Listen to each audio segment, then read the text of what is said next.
Hello everyone, welcome to our YouTube channel target for IQ। अपने इस lecture में हम डिस्कस करने वाले हैं कुछ MCQ, जिसमें कुछ इक्विटी के होंगे और बाकी होंगे ट्रस्टशिप एक्ट के। तो चलिए स्टार्ट करते हैं। हमारा फर्स्ट क्वेश्चन है कि साम्य हित एक हित है जिसे कि मान्यता प्रदान की गई है। ये भाई जो इक्विटी है, इक्विटी एक इंटरेस्ट है जिसे कि मान्यता दी गई है। तो किसने मान्यता दी है उसे? चांसरी न्यायालय के द्वारा मान्यता दी गई है। ओके, इसके बाद है क्वेश्चन नंबर 2, जो कहता है कि जो साम्य की अपेक्षा करता है उसे साम्य का पालन करना ही होगा। इस बारे में बात कहाँ पर की गई है? व्यवहार प्रक्रिया संहिता की धारा 9 में की गई है या विशिष्ट अनुतोष अधिनियम की धारा 38 में की गई है? कहाँ पर की गई है? तो यहाँ पर इनमें से किसी में नहीं कही गई है। कहाँ पर की गई है? SRA की सेक्शन 30 में ये बात कही गई है कि भाई जो साम्य चाहता है उसे साम्य बरतनी भी होगी, है ना। तो कहाँ पर कही गई है? ये सेक्शन 30 में कही गई है। इन दोनों में से नहीं कही गई है, तो है आंसर हमारा डी। फिर है क्वेश्चन कि भारतीय विधि के अंतर्गत चुनाव का सिद्धांत प्रतिफल की ओर इंगित करता है, प्रतिफल की ओर केंद्रित है। सही विकल्प बताना है हमें। फिर सेकंड कहता है कि इंग्लिश विधि के अंतर्गत चुनाव का सिद्धांत समर्पण या अधिहरण की ओर इंगित करता है।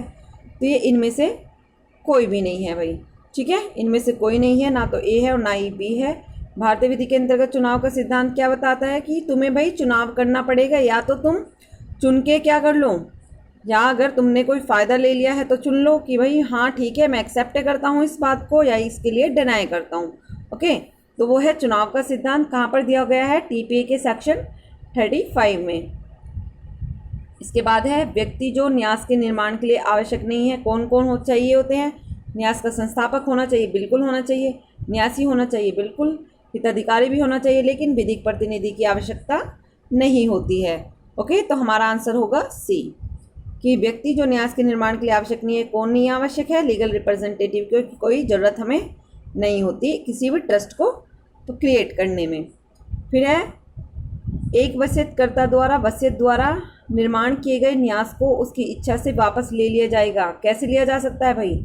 अगर तुमने एक वसीयत के द्वारा किसी को अपना ट्रस्टी नियुक्त कर लिया है, तो कैसे उससे वापस लोगे? उसे वापस कैसे लिया जाएगा? स्पष्ट शब्दों के द्वारा, ऐसे कार्य के द्वारा जिससे यह अनुमान हो कि वह इससे वापस लेना चाहता है। पश्चातवर्ती वसीयत के द्वारा, ऐसे व्यक्ति के मामले में जो हिंदू विवाह अधिनियम से शासित हो, वसीयतकर्ता की शादी होने पर। तो है कि अगर हमने भाई वसीयत से कोई नियुक्त किया है ट्रस्टी, तो हम उसे पश्चातवर्ती वसीयत से ही क्या करेंगे? ख़त्म करेंगे। तो आंसर होगा सी। ये क्वेश्चन बहुत ज़्यादा लगता है, बहुत इंपॉर्टेंट क्वेश्चन है। ओके, इसके बाद है कि क्वेश्चन है कि एक न्यास समाप्त नहीं होता। अब ये ट्रस्ट के क्वेश्चन आ गए हैं। एक न्यास समाप्त नहीं होता है। कैसे न्यास समाप्त नहीं होता? जब उसका उद्देश्य पूर्ण हो जाता है तो बिल्कुल भाई, जब उद्देश्य पूर्ण हो गया तो बिल्कुल ख़त्म हो जाएगा न्यास, तो है ना। उन्मोचन की बात कर रहा है कि न्यास का उन्मोचन कैसे होगा। फिर इसके बाद कहता है कि जब इसका उद्देश्य अवैध हो जाता है, बिल्कुल उस टाइम पे भी। फिर कहता है जब न्यास वापस ले जाने योग्य हो और शब्द द्वारा वापस ले लिया गया हो, तब भी हो जाएगा। लेकिन जहाँ न्यासों ने अपने हित को कहीं और अंतरित कर दिया हो, वहाँ पर ट्रस्ट खत्म नहीं होता है। ओके, तो याद रखना है कि जहाँ न्यासों ने अपने केवल हित को अंतरित कर दिया है, अपने इंटरेस्ट को किसी और को दे दिया है, तो वहाँ पर ट्रस्ट खत्म नहीं होता है। आंसर है हमारा डी। फिर न्यास की धारणा की उत्पत्ति कहाँ से हुई है? फ्रांस से हुई है, जर्मनी से हुई है, इंग्लैंड से हुई है, रोम से हुई है। तो सबसे पहले भाई रोम में हुई थी, उसके बाद में हुई थी इंग्लैंड में, और इंग्लैंड के बाद में कहाँ पर? भारत ने इंग्लैंड के नियम को इंडिया में परिवर्तित कर दिया। ओके, फिर न्यास अधिनियम 1882 की कौन सी धारा में न्यास भंग की परिभाषा दी गई है? कहाँ पर दी गई है? सेक्शन 1 किसकी बात करता है? ये बताता है। संक्षिप्त नाम विस्तार और प्रारंभ बताता है। Short title extent and commitment बताता है। ओके, सेक्शन 2 हमारा सेविंग क्लोज है। सेक्शन 3 में क्या बताया गया है? डेफिनेशन बताई गई है। सेक्शन 4 में क्या बताई है? कि विधिपूर्ण प्रयोजन होने चाहिए, है ना।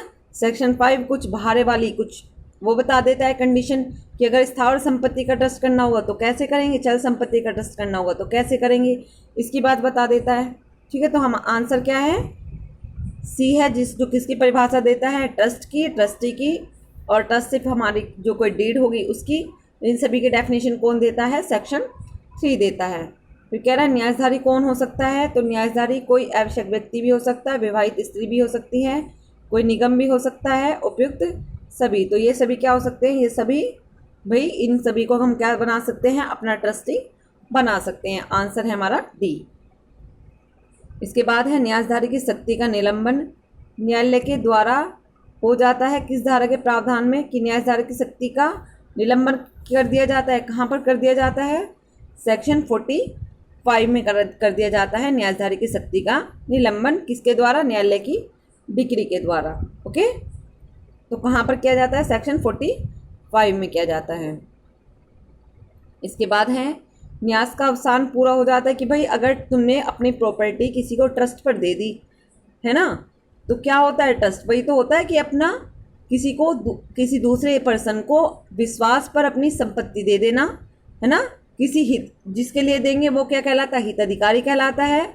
ओके है ना, यही तो है ना, मैंने आपको फर्स्ट लेक्चर में पूरा बताया है कि ट्रस्टी कौन होगा, ट्रस्ट कैसे दी जाएगी। ठीक है, तो न्यास का अवसान कब होगा, या तो न्यास का उद्देश्य पूर्ण हो गया तब होगा, है ना। न्यास के उन्मोचन की बात कर रहा है ये, न्यास के उन्मोचन की बात कर रहा है, तो कब कब होगा, न्यास का उद्देश्य पूर्ण हो जाने पर हो जाएगा, न्याय के उद्देश्य के विफल हो जाने पर हो जाएगा।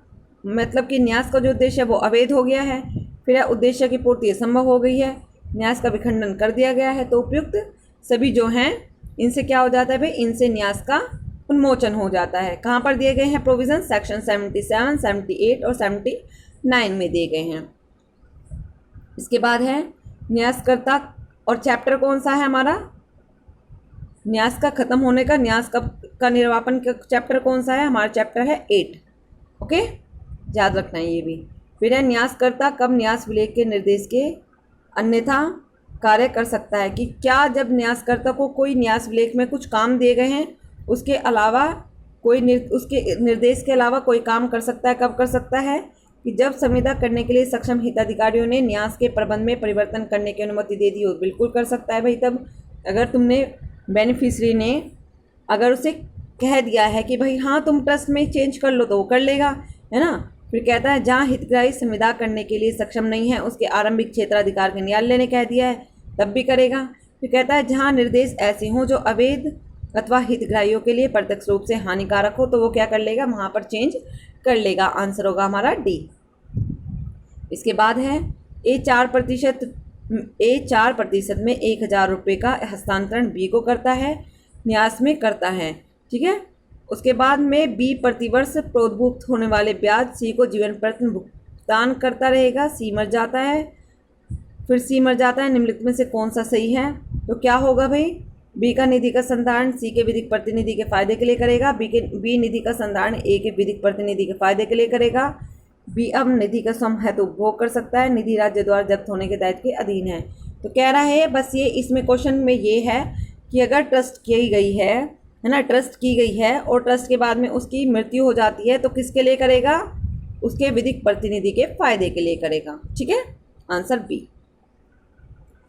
कहता है कि जहाँ के न्यास संपत्ति मुद्रा या धन है तथा वह न्यास के प्रयोजनों के लिए अविलंब या नज़दीकी तारीख पर उपार्जित नहीं की जा सकती, न्यासी न्यास लिखत में अंतर्विष्ट किसी निर्देश के अधीन रहते हुए उस मुद्रा को निर्दिष्ट प्रतिभूतियों में निवेश हेतु बाध्य हैं, न कि किन्हीं अन्य में। भारतीय न्यास अधिनियम की किस धारा में ये उपबंधित किया गया है। क्या कह रहा है, ये मुद्रा की बात कर रहा है, धन के विनिधान की बात कर रहा है। ये जो क्वेश्चन है वो क्वेश्चन रिलेटेड है, धन के विनिधान से रिलेटेड क्वेश्चन है। ठीक है, तो ये बात कर रहा है कि धन का विनिधान के बारे में प्रोविज़न कहाँ पर किया गया है, तो हमारा किया गया है सेक्शन 20 में। ठीक है, ध्यान दीजिएगा इस पर, इम्पोर्टेंट सेक्शन है क्योंकि धन का विनिधान। ओके, फिर है एक वसीयतकर्ता द्वारा वसीयत द्वारा निर्माण किए गए न्यास को उसकी इच्छा से वापस लिया जा सकता है। पहले वाली क्वेश्चन है, कहता है पश्चातवर्ती वसीयत के द्वारा उसे वापस ले सकते हो, इसके अलावा नहीं ले सकते। फिर क्वेश्चन है कि यदि भूल से न्यास विलेख में न्यासकर्ता के आशय की घोषणा नहीं की गई तो उसका क्या प्रभाव होगा।